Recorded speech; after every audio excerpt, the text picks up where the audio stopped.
Good morning and welcome to another episode of Portugal Farm Life. The sun is shining, it is spring, we have some blue skies and we have this, what do you call this, Gina, a pergola? I think so. We have this sort of pergola, this metal frame that goes around the front of our house, and we used to grow like grapes and things on it. But today what we're going to be doing is we're going to be putting some shade cloth up so that it shades this whole area nicely for us. We're about to hit that time of year where temperatures go up to, 40 degrees Celsius some days. And as you can see by our dog Edmundo, shade is very important. Hey Eddie. You know, Eddie is looking very sad these days. There's a word in Portuguese that only means something in Portuguese. There's no other word for it in any other language. It's called saudade. And I believe that Eddie, being a Portuguese dog, I believe that he suffers from saudade. So Gina's starting the first little bits here. Essentially what we're doing is we're going to be putting string, and the string is going to go from one of these beams to the next, and this is going to create like the framework that we can put the shade netting over. We originally set this up how many years ago? About 4 years ago? Yeah, I think the second year we were here. Oh, okay. And 5 years ago. So about 5 years ago, we originally did this. We set it up in our greenhouse, which is just on this side over here. And it lasted all of that time. It only fell apart because we had geese. Yeah. And and the geese were like chewing through the shade cloth and stuff. And then we had these big storms, and then obviously, it just blew to pieces. But I'm quite confident that when we put it up again, even with this little sort of plasticky string, it should work well. Do you think we're going to have to cut this vine back? I'm hoping we can just tuck it the other side, and it should be all right. Yeah, hopefully. I like having these vines here. Unfortunately, the vines don't grow quite enough to cover and shade this entire area. And once it hits like those really high temperatures, you can see we've got sun hitting the wall, and then the sun heats up the wall of the house, and then obviously makes the house really hot. So we're basically going to make the shade cloth go all the way from this corner here, and we're going to bring it right down to this jasmine just in the corner here. So we're going to have a nice big area, and then all the way across, and all of this is going to be nice and shaded. So spring started a couple of weeks ago. It's been quite a weird spring so far. Normally April, this is like the month of rains, and we're supposed to have like really green lawns, and we're supposed to have tons and tons and tons of rain. And I think it's rained about once or twice the whole of April so far. There's been no rains, but we do have some magnificent flowers coming out. I mean, just look at these. These are Gina's roses, and they always do so well. This is like the most perfect place to have roses. And then if you've been watching for a few years, you'll know that this section over here is called Gina's Lady Garden. And we basically fenced off a bit of space here because we have free-ranging chickens. And so the chickens couldn't get in here. And we normally have this all planted up with like beautiful bulbs and plants and everything. But at the moment it's going a little bit wild. It's got some crazy stuff happening, lots of mint and things. But we do still have nice stuff, I mean, just look at these roses. They just come back every year, and they're magnificent. We have a red one just over there, a pomegranate tree that's growing in there, and tons of this jasmine. Unfortunately, the jasmine's starting to, like all of the flowers are kind of dying on it now. It's getting a bit old. The flowers are getting a little bit old, like me. But yeah, it's a very interesting spring. I haven't really come across an April where we're already, like the grasses are already starting to die and dry out and everything, because we just had no rain. So Gina's being ingenious here. She's organized. She's cut all of these pieces so that they kind of fit, and she's going to go from one rung to the next rung, and then get more string and go to the next rung and the next rung. And then this is going to be that framework, so we can put this shade cloth over it. And Mimo is very excited by all of this, obviously. I mean, this is incredibly exciting stuff. So we've been stringing some of these across so far. It still looks a little bit messy, but the problem now we have is we've got all of this wire stuff that has to come down, and we recently cleared out our tool shed because we had a rat infestation, and we had to throw a whole bunch of stuff away, and now I can't find my pliers and I can't find my metal cutters, and I got to cut all this stuff back. So the good news is that the bored doggies are going to get to go in the car with us to the village so we can get to the hardware store. It's one of the nice things about living sort of rurally, but also having a village where you can got different things like hardware stores and cafes and restaurants and things like that. The doggies are always so excited to go in the car. Eddie! See, Eddie's not feeling so down anymore. Now he's feeling so happy. Right, let's get them in there. Get in there, doggies. Our once neat and tidy car is now a farm vehicle. Alright, to the village we go. What a beautiful day. It's actually turned out to be really nice. Oh, it's warm, it's humid. So I was supposed to do a property video today in a place called Portugal Grande, but the weather looked like it was going to get quite bad sort of midday, so it got cancelled, which is why we're just hanging out at home today and why I decided that I was going to film you guys a vlog. We don't really have much, well, we don't have any plans for this vlog. We're just kind of shooting from the hip, seeing what happens, and just showing you guys a little bit of what it's like to live out here on the farm. Oh, all right. 1 minute down the road. I know exactly, yeah, no, it's not exactly far. There's puppy! Oh, did you see the puppy? I saw a puppy! Oh, nice. Joaquin, our next door neighbour, has got some puppies.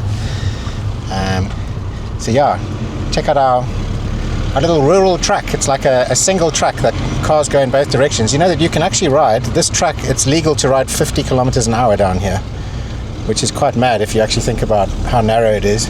So yeah, I was supposed to film a property video, and now that's cancelled. I have 2 property videos. Well, I have a whole bunch of property videos that I've been trying to film, and either the weather's been messing them up or people have cancelled, and yeah, it's been a bit of a mess really. I'm trying to get all of these jobs finished so that I can get to South Africa, and that just seems to be getting stretched further and further and further. And you're going to England soon as well. Yeah, a couple of weeks. Yeah. So I've got to wait for Gina to, well, I've got to finish all of my jobs first, then wait for Gina to go to England, and then I can go to South Africa. Here's just a little view of what it looks like out the window as we drive down to our local village. We've got some real clouds for a change. Look how nice and cute and puffy they are. Memes, this is very fun and exciting. So this is like springtime, and in a few weeks time we're going to start getting our first heat waves, and then we're going to be hitting like 40 degrees Celsius. It's going to be absolutely boiling. Oh good, it looks open. Perfect. Yes, this is quite handy to have. They sell all sorts of stuff, building materials, paints, tools, all sorts of things. Right, so that was pretty easy. They have all the tools I needed, and it wasn't expensive. We've got a bunch of cable ties that we're going to be using a little bit later. When we first set up this shade cloth about 4 years ago, I only expected it to last like a couple of weeks even, you know, and I was really surprised that it ended up lasting about 4 years. And we get like serious winds and stuff, and we had huge storms and things that like blew over the greenhouses and stuff in the area, and yeah, this little technique of ours works pretty well. Oh, here we go. This is Joaquin's tractor. Looks like he's been doing some tilling in this field over here. Can't see Joaquin though. That just shows you how dry it is. Obviously that field was already cut, and we're not even, well, we're like only in the beginning of April. No, we're not. We're at the end of April now, aren't we? Yeah, okay, so we're at the end of April, but things are very dry. Try to see if I could see Joaquin's puppies, but no. Look at that. The entrance to the farm. Look how tall this grass is. This is actually one of the tallest, this is the tallest that I've seen in this field. It's crazy. This is usually like our worst performing field. Do you know what's a real shame? It's a lovely day today, and I don't have anything to braai. I don't have anything to barbecue. This is not good. Oh, all right. Let's get back on it.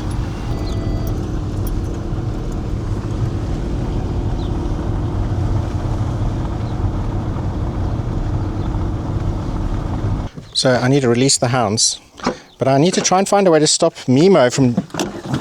She jumps down. She always has to be first, and then she jumps down and basically hurts herself. So I'm away. I'm filming a property video right now. I'm filming this awesome place here in Portugal Grande, and I just wanted to show you something pretty cool. This video is sponsored by BLUETTI, and they recently gave me this. This is the BLUETTI Elite 300, which is the world's smallest 3,000 watt-hour power supply or portable power station. This is a solar or mains powered or DC powered solar generator, so you can recharge it through mains, solar, or by plugging it into DC ports in your car or something like that. Outputs 2,400 watts of power with a lifting power of 4,800 watts. So if you have appliances like resistive loads up to 4,800 watts, this can actually support that. It's got all of these output plugs in it. At the moment I've got some lights plugged into that I've been using in this video. I'm recharging my camera, I'm recharging my drone batteries. I've got all of my kit here and it's all powered by this amazing little power brick. And there is one more nifty thing that this little box can do that I want to show you. Yep, this is where I like to do my art stuff, and I work online at home here as well. But one of the things that happens in central Portugal is we have power cuts. And this is where the BLUETTI is going to come in really handy, because obviously this little box can run her entire office no problem. Now at the moment, all of her computers, the internet router and everything is powered by, hello Mimo, is powered by this plug socket, which Mimo is getting in the way of. So if I pull this plug socket out, everything's going to go down. There you go. And normally that's a real power cut, and it's so frustrating when I lose everything. Now what we're going to do instead is plug that plug socket, or that plug, into this socket on the BLUETTI. The BLUETTI is now going to start powering those devices, and then what we can do is we can plug the BLUETTI itself into the wall socket. And what you're going to have now is something called a UPS, or uninterrupted power supply. The UPS, or the BLUETTI, is giving power to all of the appliances through this plug. It's receiving electricity from the wall, and if the electricity at the wall cuts out for any reason, all of these appliances still stay on. So Gina, now that the BLUETTI is powering your devices, I'm going to do a little test, and I'm going to unplug this from the wall now. So I'm going to unplug this and you tell me whether or not your screens and everything switches off.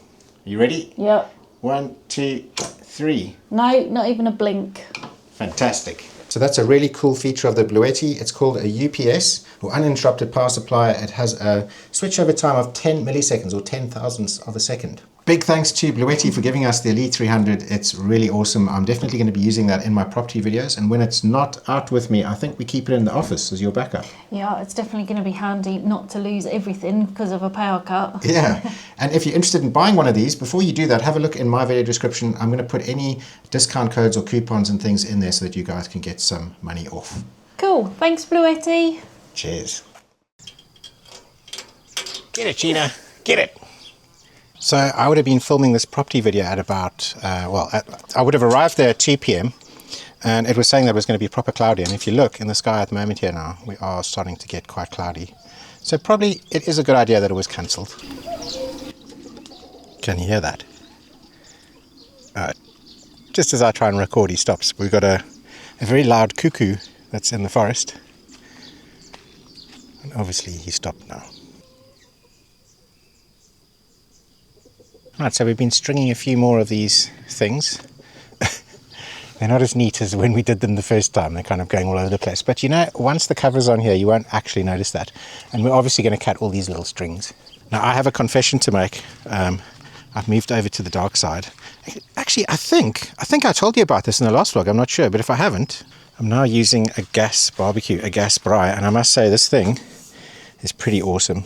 I was really let down by the quality of charcoal. Like, there's such varied charcoal qualities that you buy in Portugal. Like, you go to the supermarket and the charcoal will be fantastic, and then you go like 2 weeks later and suddenly the exact same bag of charcoal will have some rocks in it and it'll just be absolute crap. So there's a problem with that. And also buying wood that you can braai with or barbecue with ends up being really expensive. So I got this little gas braai, and I've been using it almost every single day for like the last month or however long I've had it. It's been absolutely fantastic, and I've been able to cook some really cool stuff with it. So yeah, I'm really enjoying it.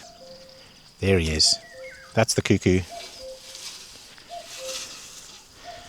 Right. So Gina's she's gonna hack at her bush and just basically clear some space so that we can put the next stringer along. Gina, do you think it might be easier just to wax, or are we snipping? Oh, I think maybe a shave might be. A shave, okay. Yeah. Let me get the razor. Gina planted this jasmine on this side, then there's another one over here, and then there was one over here, and they've kind of spread really nicely, but they're not quite covering all the way up yet. I think maybe next year we'll have like proper coverage going all the way there. But it's really pretty. This is like one of my favorite little views, looking down this little path and down to where we have our chickens. These are usually free ranging, but we lock them up for the first part of the day. and then we let them out sort of midday in the evening and stuff. Then they can forage around. I find if we just let them out all day, then they really mess up the place, and they start digging and dust bathing and digging. Look, they've done all of this out here. This is just from like the last couple of evenings, so yeah, pain. So I find if we just let them out the whole day, then they just kind of do all of that. But if you let them out in the evening, then they run around and they catch all the bugs, and they actually do some useful stuff. Eddie, where are you going, my sausage? Yeah, Eddie's just not feeling it. He's a weird dog. He kind of gets all sad. He gets all sad and mopey. And I think what do you think, guys? I mean, is this saudade? Does he have saudade? He has this longing. He has this deep sadness and sorrow and a longing for the motherland. Don't worry, doggies. Soon you'll have shade. Fuck off. They landed on me. Excuse me. Landed right here. Just had a little bit of lunch, and now we're about to cut this cloth.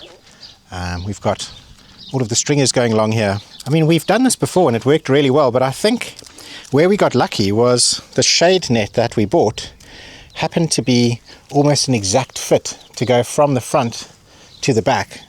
And this one's actually double width, so it's folded in half. So by the time you open this up, we're going to have so much excess. And and we can't really remember exactly. I know we cable tied it on, but we can't really remember exactly how we did it.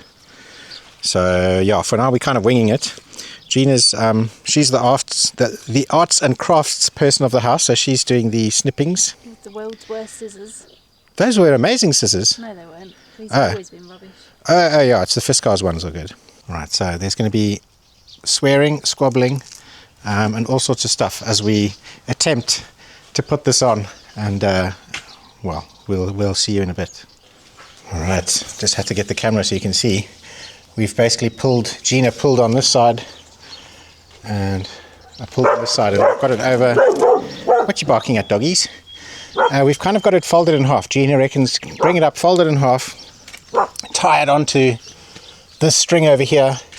We've left the gap here for the video camera, and then and then hopefully this all comes together. I was kind of, it's going to work, Gina, it's going to work. Yeah, of course. It's going to work. Hopefully it'll look as good as the last one that we did, but no promises. So we have a little bit of progress. We've basically just very basically clipped it onto the sides, and it's hanging kind of long. I think what we're going to have to do, because we don't have this nice edge that we can sort of cable tie through, and we only have this stuff, once we cut it, it's going to become a problem. We're going to have to use like one of these seams or something to give it extra strength, and maybe roll the fabric over before we tighten it. But essentially, I think it's going to look quite good. So Gina's the only responsible one who can be trusted with sharp things like scissors, and she's just cutting on the seam here, and so hopefully the stitching above the seam will stop it from fraying.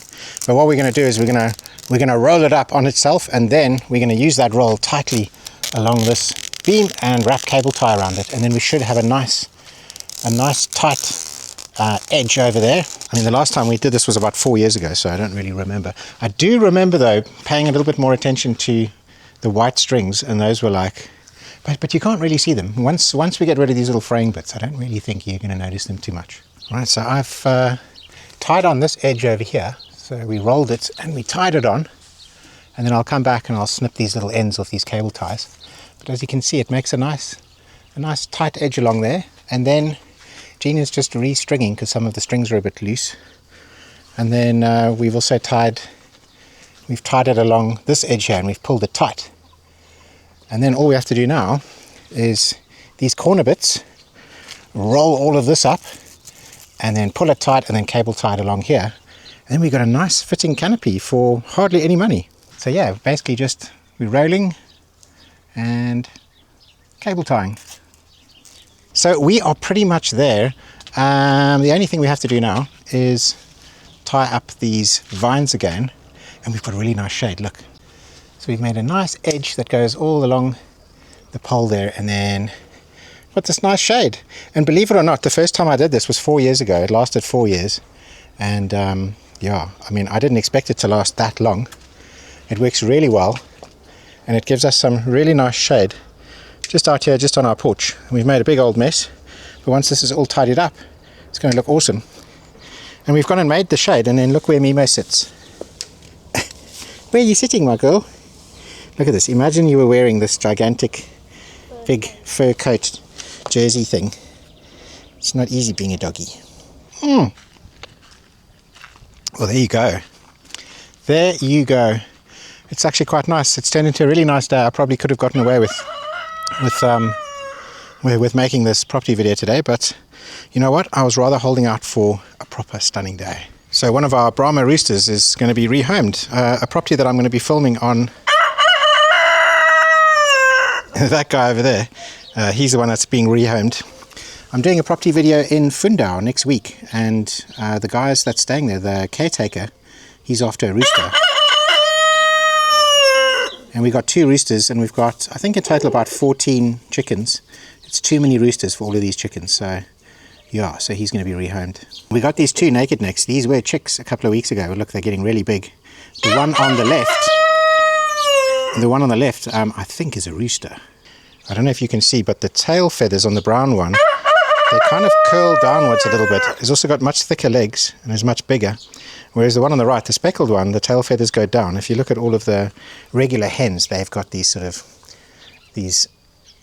pointy tails. Whereas the roosters have got feathers that sort of go downwards.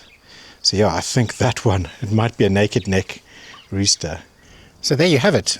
We have the shade. This is the shade 2.0. The shade 1.0 actually only went to this part over here.